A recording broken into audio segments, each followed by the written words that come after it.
nosso Deus. Amém, irmãos. Louvamos o Senhor, agradecemos o nome do nosso Deus, reconhecemos que temos motivos de gratidão, pedimos para que o Senhor sonde os nossos corações, podemos dizer que Ele é o Emanuel, o Deus conosco, e podemos também glorificar, bendizer o nome do Senhor, bendito é o nome do Senhor. Se você é como eu, você deve estar lutando contra o sono. Eu durmo cedo, mas também eu acordo cedo, 3h30, 4 horas da manhã eu já estou acordado. Não sei se você é assim. Eu produzo muito de 3 a 4 horas da manhã, mas eu durmo cedo. Então você deve estar lutando contra o sono, como eu aí. Fique tranquilo, porque depois nós temos o quê? Janta. Então ninguém vai ter que correr para ir para casa, para ter que fazer as coisas. Está tudo certinho aqui. E nós teremos esse momento de comunhão posterior à nossa fala aqui. Então, antes de, irmãos, de estarmos aí tendo esse momento, esse segundo momento, né, da comunhão dos santos, comer junto, um momento precioso, quero compartilhar com os irmãos Gênesis capítulo 13. Gênesis 13, peço que você abra aí a sua Bíblia, Gênesis 13. Nós vamos ler algumas passagens do livro de Gênesis. Gênesis 13, a princípio do verso 14 ao verso 16. Aliás, primeiro o verso 10 a 10. Isso, 10, depois 13, 14 a 16. Gênesis capítulo 13, verso 10. Vamos ler junto? Vamos lá? Vamos lá? Lemos juntos.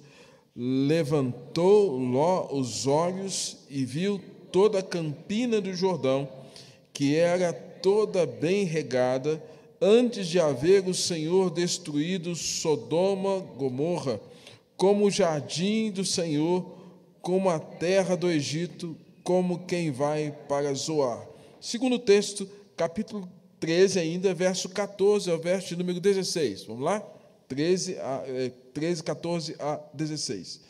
Disse o Senhor a Abraão, depois que Ló se separou dele, ergue os olhos e olha desde onde estás para o norte e para o sul, para o oriente e para o ocidente, porque toda essa terra que vês, eu te darei a ti e à tua descendência para sempre.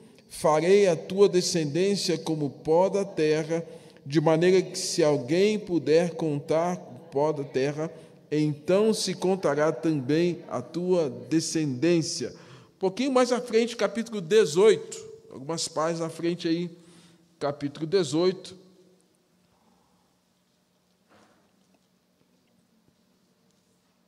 Verso de número 10 até o verso de número 15. Leamos junto? 10 a 15. Disse a um deles, certamente voltarei a ti daqui 1 ano, e Sara, sua mulher, dará luz a um filho. Sara estava escutando à porta da tenda, atrás dele. Abraão e Sara eram já velhos, avançados em idade, e a Sara já lhe havia cessado o costume das mulheres. Riu-se, pois, Sara no seu íntimo, dizendo consigo mesma, depois de velha e velho, também o meu senhor terei ainda prazer? Disse o Senhor a Abraão, porque se riu Sara, dizendo, será verdade que darei ainda a luz, sendo velha? Acaso para o Senhor a coisa demasiadamente difícil? Daqui a 1 ano, neste mesmo tempo, voltarei a ti e a Sara terá um filho. Então Sara, receosa, o negou, dizendo, não me ri. Ele, porém, disse, não é assim, é certo que riste. Agora, capítulo de número 18, verso 16 ao verso de número 20. Está na sequência aí, 18, 16 a 20. Leamos juntos? Tendo-se levantado dali, aqueles homens olharam para Sodoma, e Abraão ia com eles, para os encaminhar. Disse o Senhor: ocultarei a Abraão o que estou para fazer, visto que Abraão certamente virá a ser grande e poderosa nação, e nele serão benditas todas as nações da terra, porque eu o escolhi para que ordene a seus filhos e a sua casa depois dele, a fim de guardarem o caminho do Senhor e praticarem a justiça e o juízo, para que o Senhor faça vir sobre Abraão o que tem falado a seu respeito. Disse mais o Senhor: com efeito, o clamor de Sodoma e Gomorra tem se multiplicado, e o seu pecado se tem agravado muito. Agora nós estaremos lendo capítulo de número 19, um pouquinho mais à frente, verso de número 24 ao verso de número 26. 19, 24 e 26. Leamos juntos? Então fez o Senhor chover enxofre e fogo da parte do Senhor sobre Sodoma e Gomorra, e subverteram aquelas cidades, e toda a campina, e todos os moradores das cidades, e o que nascia na terra. E a mulher de Ló olhou para trás e converteu-se numa estátua de sal. Até aí. Senhor Deus, nosso Pai, fala ao nosso coração mediante a leitura da Tua palavra e a iluminação do Teu Santo Espírito. Traz entendimento e aplicação da Tua palavra ao nosso coração, em nome de Jesus. Não permita que, apesar de cansaço, lutando também contra o sono, a Tua palavra se perca, mas que ela encontre terrenos férteis para que produza e haja nova esperança, haja transformação e haja uma consciência acerca do Teu propósito sobre as nossas vidas, sobretudo nesse novo ano que se inicia, em nome de Jesus. Amém. Irmãos, tema da nossa fala aqui: 4 olhares para o futuro. 4 pessoas, ou 4 circunstâncias em que estão olhando para frente. Eu não sei o que você pode estar pensando acerca do ano que está por vir. O que vai acontecer no ano 2022? E a gente tem que pensar o seguinte: como nós reagimos diante de transições? Transição são mudanças que ocorrem e que podem ser identificadas tais quais: mudanças de lugares, pessoas podem estar mudando de um ponto para o outro, mudanças internas ou psicológicas, emocionais, coisas que acontecem dentro da gente. Eu quero mudar, e você se esforça, vai atrás de ajuda terapêutica, psiquiatra, conselheiro, coach, ou então uma mudança que o próprio Deus, mediante a ação do Espírito Santo, vai fazer na sua vida. Por obediência à palavra, você muda. Mudanças internas, mudanças sociais também podem acontecer. Mudanças na família. Alguém que está grávido e, de repente, com o nascimento de uma criança, muda o status. Agora é mãe, agora é pai, agora é tio, é tia, é avô, é avó, é bisavó. Mudanças. Irmãos, como é que nós lidamos com essas questões de transições em relação às mudanças que ocorrem conosco nas mais variadas formas? O fato é que estamos sempre em transição, sempre estamos diante de algum tipo de circunstâncias que promove alguma mudança, e como nós lidamos com elas, né? Como nós lidamos com elas. Eu gostaria de identificar aqui 3 aspectos de maneira que identifique pessoas e uma mudança ou ausência de mudança do ponto de vista de um grupo social. Tá? Então, vamos ver aqui. Texto de Gênesis, capítulo 18, versos 16 a 20, está falando de 2 cidades, Sodoma e Gomorra. Diz o texto: tendo se levantado dali, alguns homens olharam para Sodoma. Então, esses homens são anjos do Senhor que estão olhando para uma cidade. E Sodoma e Gomorra estavam vivendo como cidades impenitentes. E Deus envia os anjos ali para que fossem mensageiros de uma sentença. Disse o Senhor: com efeito, o clamor de Sodoma e Gomorra tem se multiplicado e seu pecado tem se agravado muito.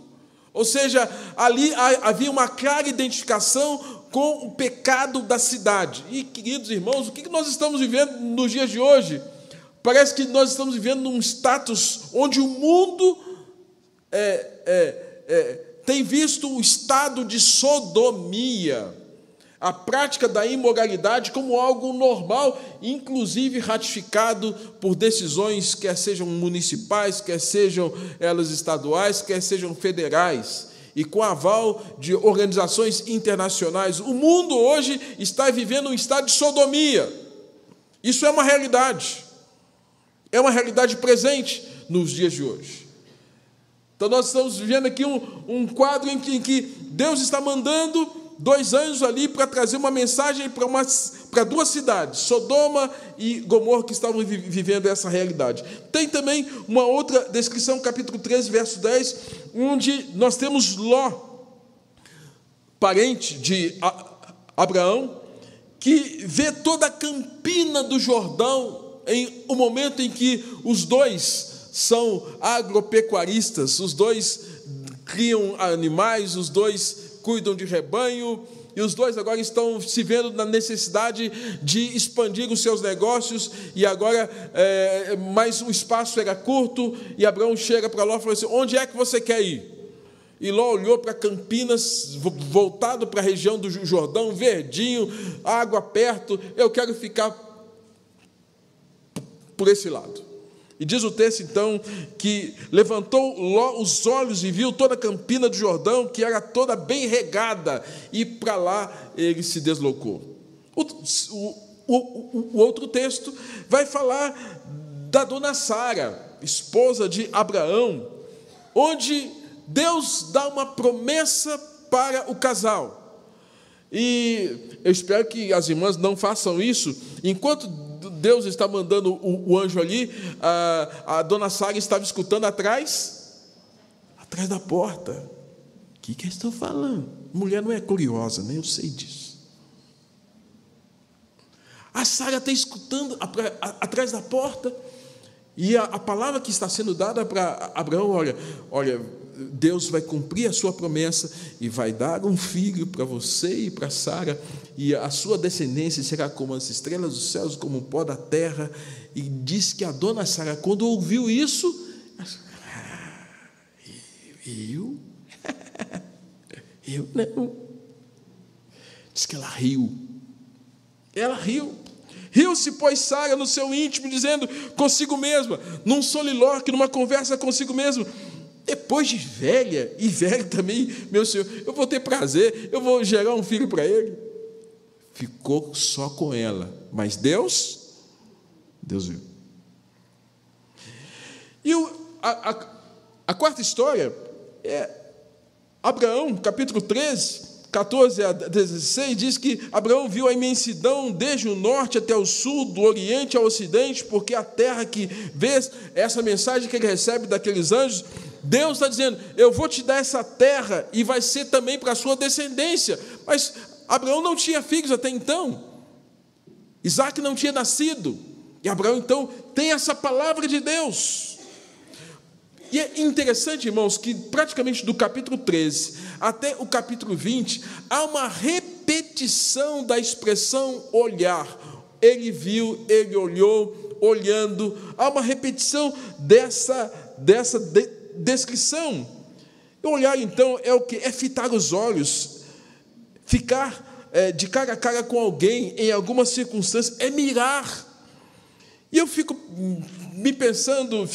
me perguntando, quando estava lendo esse texto, o que cada um aqui estava olhando diante desse cenário de transição, desse cenário de mudanças externas e mudanças internas. O que cada um estava olhando? E é essa a pergunta que eu gostaria de fazer para você nessa noite. O que você está olhando? Onde é que está o seu olhar nessa circunstância? Primeiro, a cidade precisava corrigir o seu olhar para sonhar com o futuro. Segundo, Ló e sua esposa precisavam ter um olhar correto para ter uma família saudável.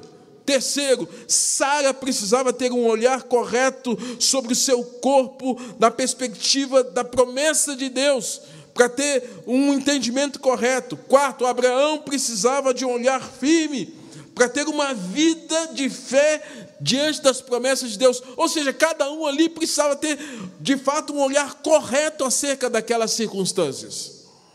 E é por isso, irmãos, que me pergunto, qual olhar que nós estamos tendo para o futuro?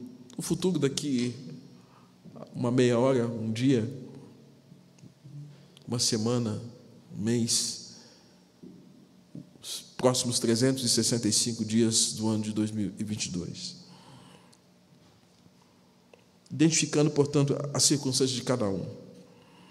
Olhar para o futuro das cidades. A visão da cidade de Sodoma e Gomorra talvez fosse: vamos continuar a nossa vida pecaminosa. O olhar deles estava concentrado no pecado deles. O verso de número 21 diz assim: o pecado se foi multiplicando, com efeito o clamor de Sodoma e Gomorra tem se multiplicado e o seu pecado tem se agravado muito. A Bíblia, em linguagem de hoje, fala assim: aí o Senhor disse a Abraão: há terríveis acusações contra Sodoma e Gomorra, e o pecado dos seus moradores é muito grave. Preciso descer até lá para ver as acusações que tenho ouvido, se são verdadeiras ou não. Então, 2 dos visitantes, que são anjos do Senhor, saíram indo em direção a Sodoma, porém Abraão ficou ali com o Senhor nosso Deus.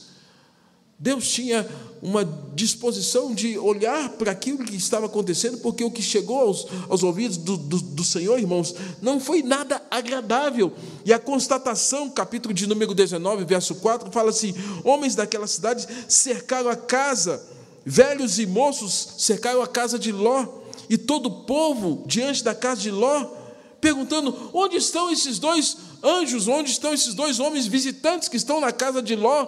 Porque, irmãos, o que aqueles homens idosos e bem como jovens queriam com os visitantes que estavam na casa de Ló era abusar desses homens,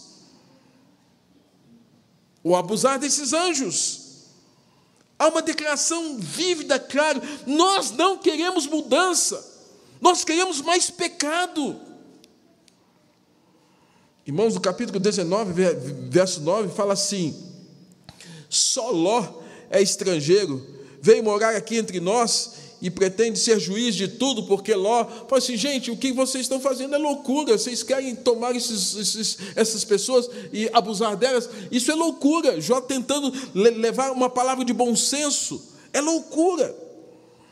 E diz o texto, irmãos, que eles chegam e dizem: a ti, pois, faremos pior, nós vamos fazer pior com você do que com seus visitantes. Jó comete até o absurdo de oferecer as próprias filhas para que a loucura daqueles homens pudesse ser atenuada.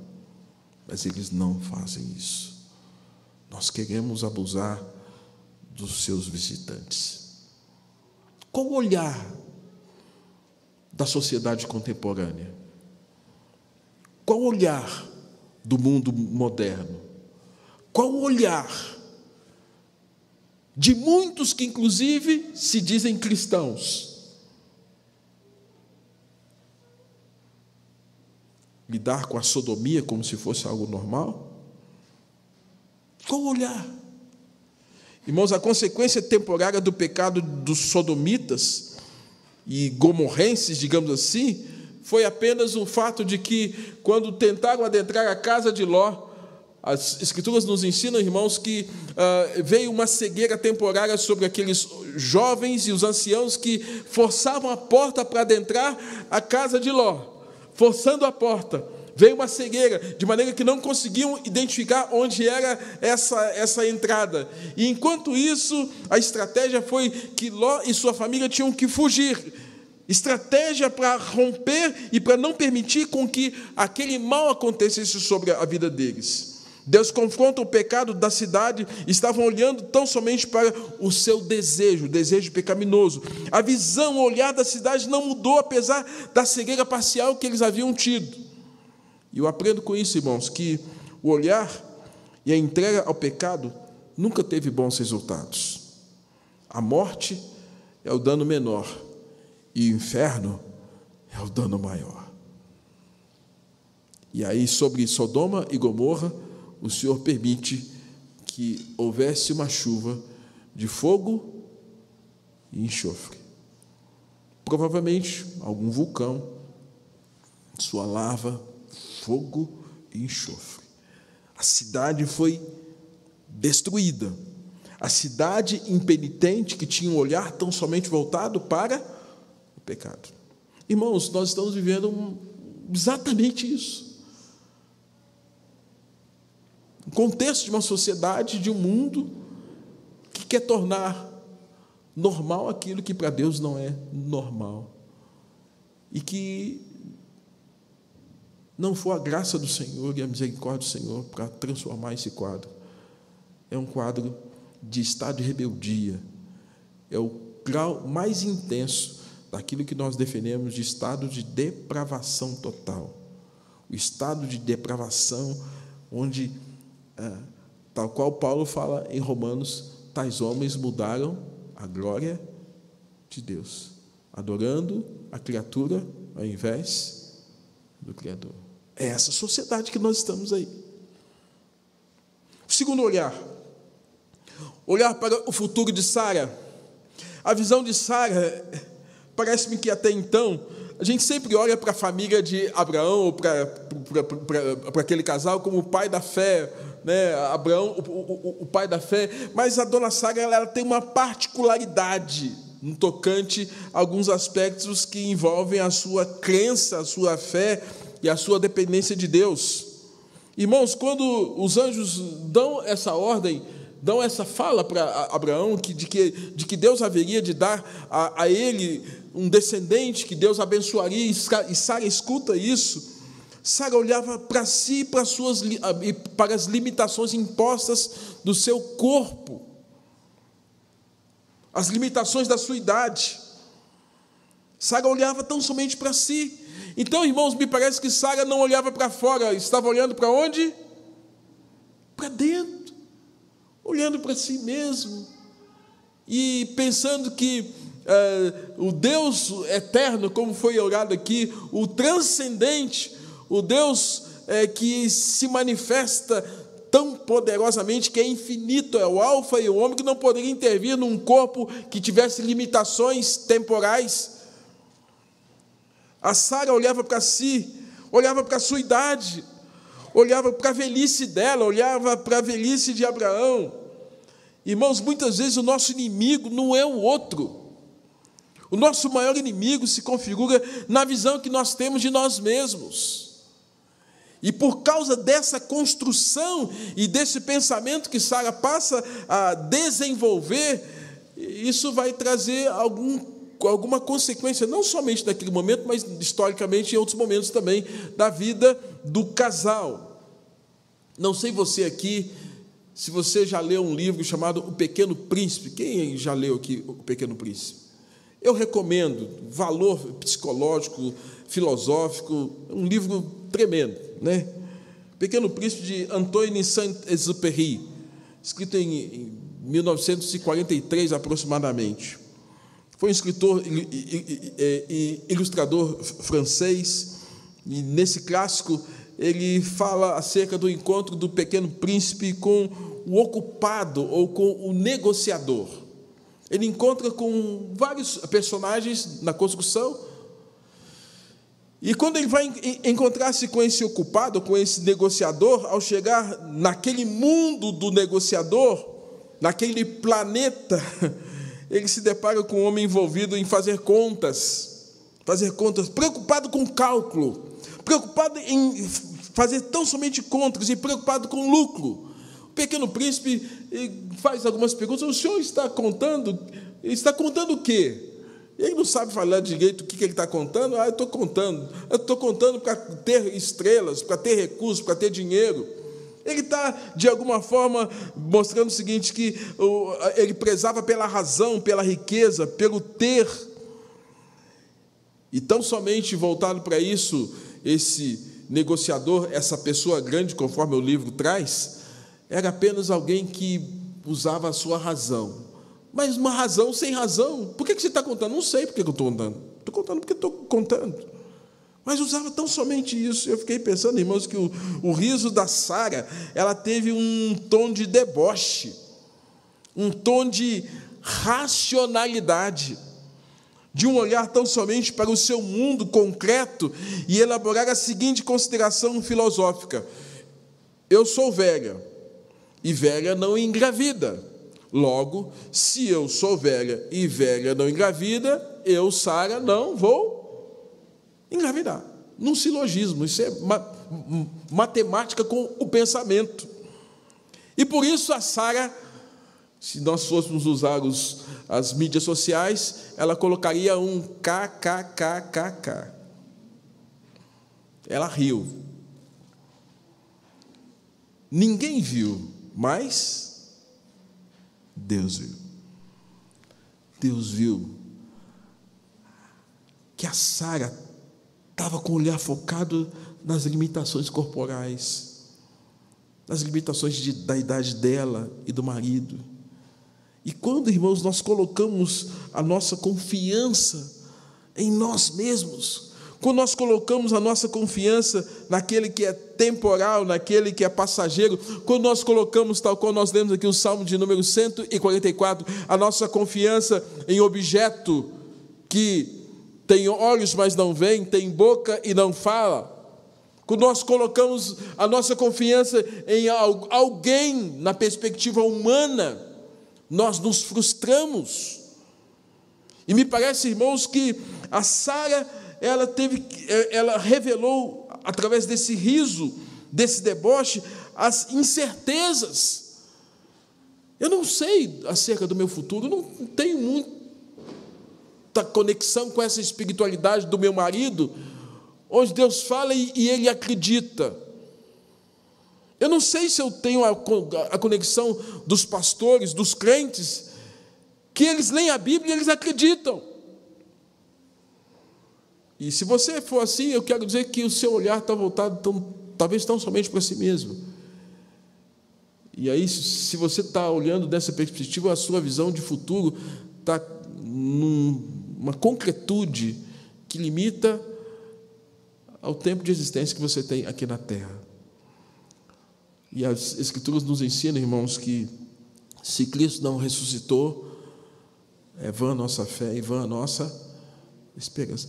Parece-me que a dona Sara, ela tem menos esperança sobre o futuro que seu marido Abraão. E a gente sabe que isso não parou por aqui. As incertezas de Sara cresceram, surgindo a ideia de que o marido tivesse um filho com Agar. Isso foi concreto. Abraão tem um filho com Agar. E nós sabemos o dano que foi causado por essa decisão instigada pela própria Sara. Irmãos, decisões tomadas diante de um campo da dúvida levam a erros e reparações difíceis. Eu vou repetir. Decisões tomadas diante do campo da dúvida levam a erros e reparações difíceis. Então, se você olhar para o futuro com dúvida, com incerteza, é bem provável algumas decisões não serão das melhores. E reparar decisões que não são tomadas em fé, em confiança, vai gerar muito mais dificuldade. E foi isso que aconteceu. Como é que você repara hoje a convivência de islâmico com judeu? Como é que você repara hoje a comunhão de árabes com judeus? E onde isso tudo começou, irmãos? Na incerteza da Sara. Decisões mal tomadas e tomadas que não são baseadas na palavra e na direção de Deus levam a sofrimento e reparações que talvez passe a vida toda, uma geração toda, e nunca se consiga resolver aquilo. Tenho compartilhado à igreja as decisões sobre o fato de que em 2017 estivemos na África do Sul, E, amados, uma das coisas que mais me entristeceu ali na África do Sul foi que um parlamentar de tradição reformada holandesa, fazendo uma comparação de que os negros, eles eram como se fossem os gentios para os judeus.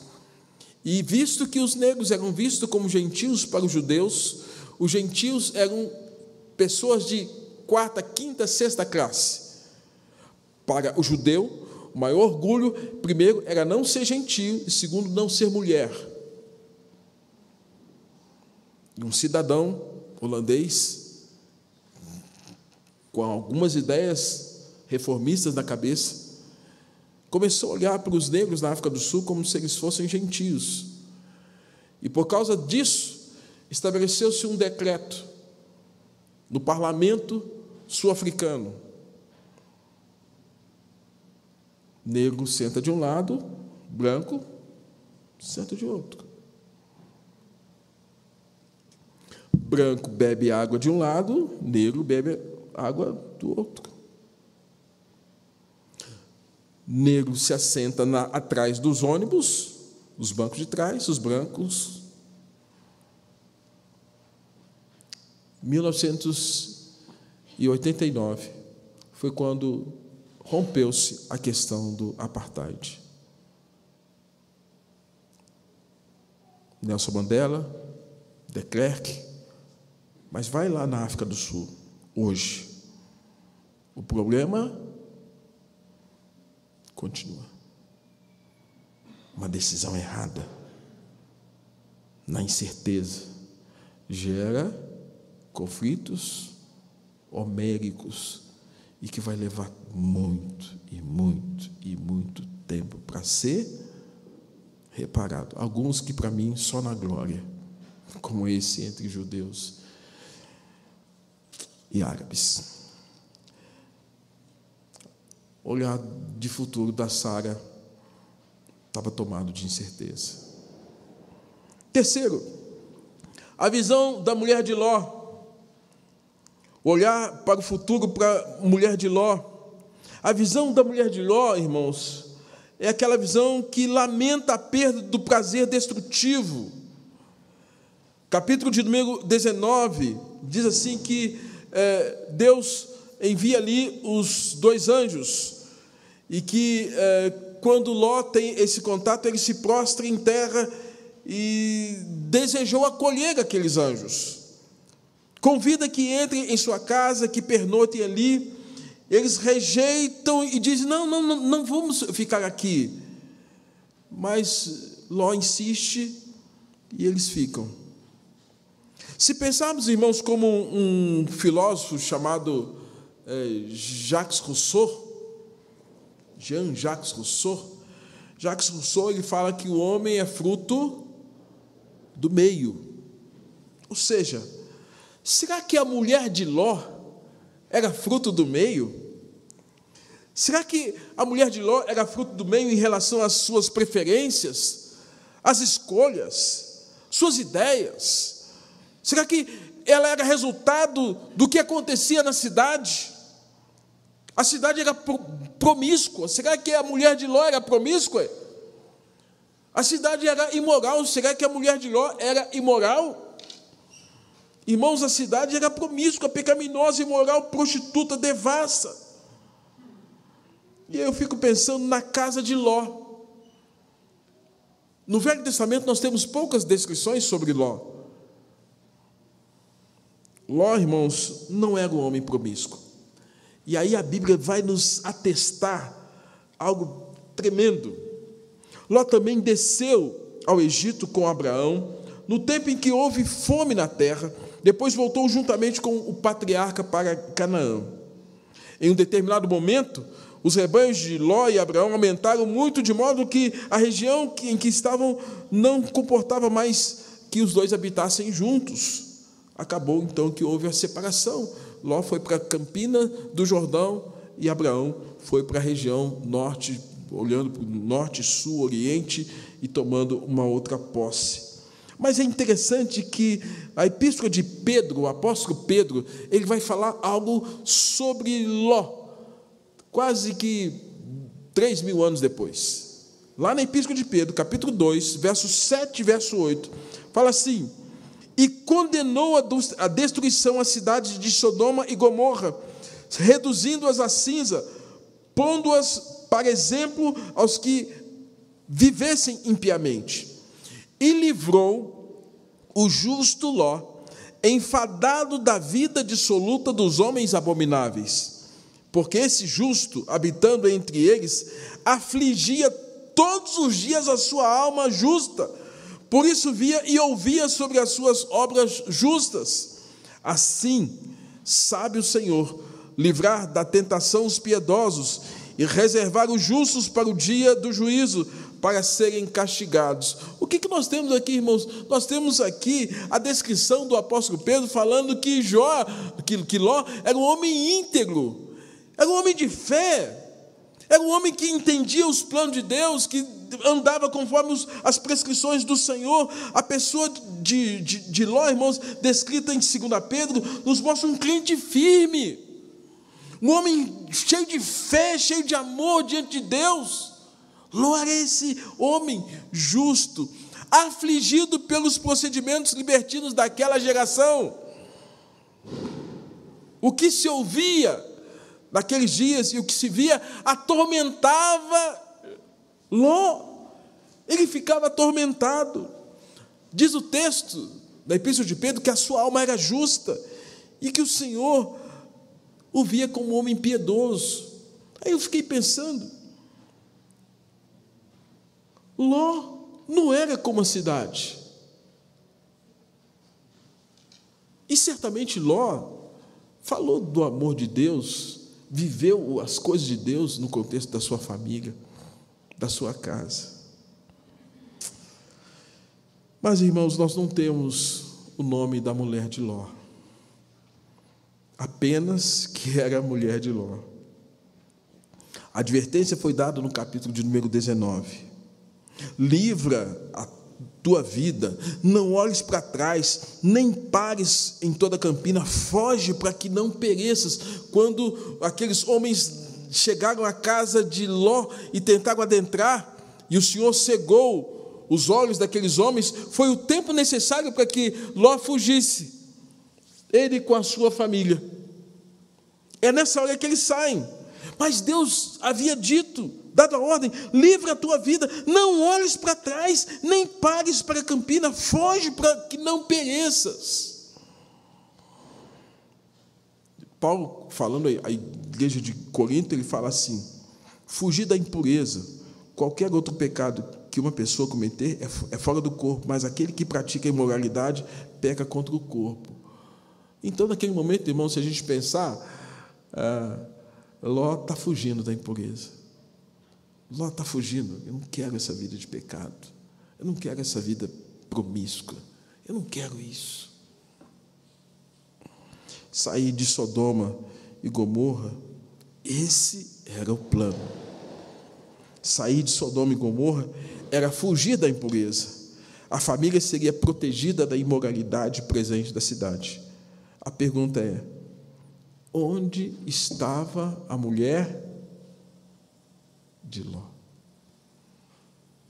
O que passou na cabeça da mulher de Ló? Deus havia dado promessa de livramento. Deus havia dado promessa de proteção, uma nova perspectiva. Livra a tua vida, não olhe para trás, nem pares em toda a campina, foge, para que você não morra. Irmãos, muitas vezes nós podemos ter a vida paralisada porque nós ficamos olhando para trás, porque alguma coisa do passado nos aprisionou. O apóstolo Paulo, ele vai dizer: prossigo para o alvo, para o prêmio da soberana vocação de Deus que está em Cristo Jesus. Mas antes disso, ele fala: deixando as coisas que para trás ficam. Quais as coisas ruins de 2021, 2020, 2019, 2018, década de 70, década de 60, para alguns mais antigos como eu aqui, que a gente precisa deixar para trás? Quais são as coisas ruins que são pecado? Naquela construção era o estado de imoralidade, de sodomia. Mas, amados irmãos, às vezes são coisas tão pequenas, mas nós insistimos em trazer essas coisas para o tempo presente. E essas coisas nos amarram, nos paralisam. Os olhos da mulher de Ló estavam postos em Sodoma e Gomorra. Mateus capítulo 6, 22, o Senhor Jesus havia dito: os olhos são a lâmpada do corpo, portanto, se os teus olhos forem bons, o teu corpo será pleno de luz. Porém, se os teus olhos forem maus, todo o teu corpo estará em absoluta escuridão. Por isso, se a luz que está em ti são trevas, grandes trevas serão. Portanto, irmãos, a mulher de Ló estava presa ao passado recente. A mulher de Ló estava presa às memórias destrutivas. A mulher de Ló estava presa aos prazeres mentais ou reais. A mulher de Ló não via no casamento uma forma de contentamento. A mulher de Ló preservou o engano de que o que estava fora de casa poderia ser melhor do que o que ela tinha dentro de casa. A mulher de Ló estava encantada com uma sociedade sodomizada e em pecado. E qual foi a orientação do próprio Deus? Olha, quando você sair dessa cidade, não olhe para trás. O que ficou para trás, ficou para trás. Amados, o pecado fascina, o pecado anestesia, o pecado paralisa, o pecado mata. A mulher de Ló sabia de todas as estratégias dadas por Deus a Abraão e ao seu marido, para que não fossem subjugados à condenação junto com a cidade.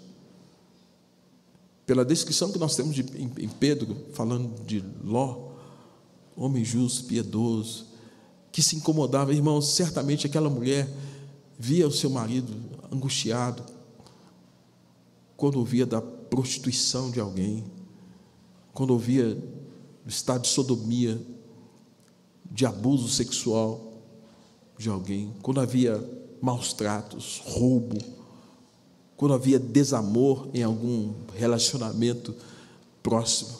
Como nós hoje, muita gente, e eu confesso que me enquadro dentro desse aspecto, como isso dói. Como isso dói. Alguns dias atrás eu tive que atender como um profissional de saúde mental uma menina de 10 anos que estava sendo abusada pelo tio com o aval da avó. 10 anos. A avó sabia e a avó deixava para não brigar com o filho. Dói. E muitos hoje estão vendo isso como se fosse normal. E a mulher de Ló parece que está olhando isso, puxa vida, olhando para trás como se isso fosse normal. E aí, irmãos, olhar para trás para a mulher de Ló lhe trouxe sofrimento, lhe trouxe morte, condenação. Virou estátua de sal. O quarto e último olhar, o olhar para o futuro, com o nosso irmão Abraão. Como Abraão olhava, no capítulo 15, verso 1, Deus lhe diz: não temas, Abraão, eu sou o teu escudo, o teu galardão será sobremodo grande. Capítulo 15, verso 6, Deus diz que Abraão creu no Senhor e isso lhe foi imputado como justiça. No capítulo 17, Abraão, com 99 anos, tem seu nome mudado, e o Senhor diz: eu sou o Senhor, Deus Todo-Poderoso, anda na minha presença e ser perfeito. Farei uma aliança entre mim e ti, e serás pai de uma numerosa multidão. No capítulo 18, temos uma figura de Abraão como alguém que está pronto para ouvir a mensagem dos anjos, pronto para servi-los, pronto para receber a mensagem, pronto para interceder pelos justos, porque Deus havia dado uma palavra de juízo, e Abraão se coloca como um intercessor. Diz: Senhor, se tiver 45 justos, o Senhor vai destruir Sodoma e Gomorra, mesmo tendo 45 justos? E Deus diz: não, se tiver 45, eu não destruo. Se tiver 50, não destruo. Se tiver 40, não destruo. Se tiver 30, não destruo. Se tiver 10, eu não destruo. E nisso, Abraão se coloca como intercessor, porque ele quer ver aquelas pessoas que estavam com a vida ruim sendo transformadas, mas isso não acontece. E Deus, então, tem que cumprir a sua palavra. Deus é um Deus de amor, mas é um Deus de juízo. Ele tem que punir. E no capítulo de número 21, irmãos, nós temos Deus fazendo uma promessa para Abraão e para Sara, quando o texto diz que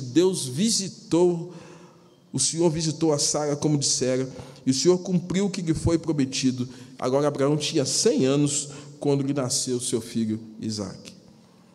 E aí, para a gente entender um pouquinho, desde a promessa até o cumprimento, 25 anos. 25 anos de espera. Deus falou e eu vou esperar. Foram 25 anos crendo no impossível, ouvindo coisas que não eram qualquer pessoa que conseguia ouvir. Por conta das teofanias, Deus aparecia especificamente para Abraão e para outros servos dele. Crer no impossível, ouvir o inaudível e ver o invisível.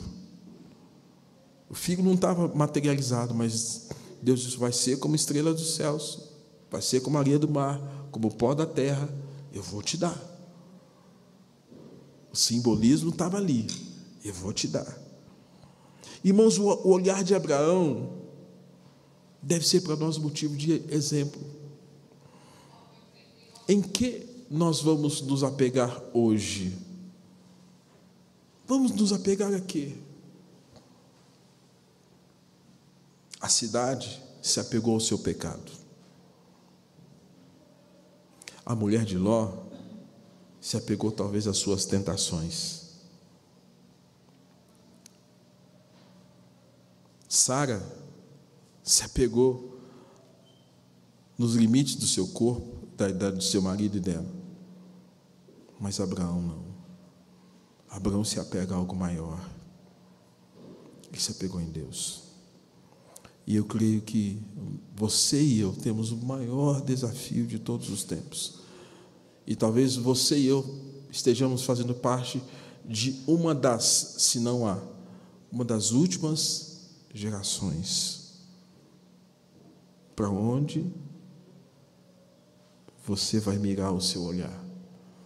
Para onde você vai concentrar o seu olhar? E concluo.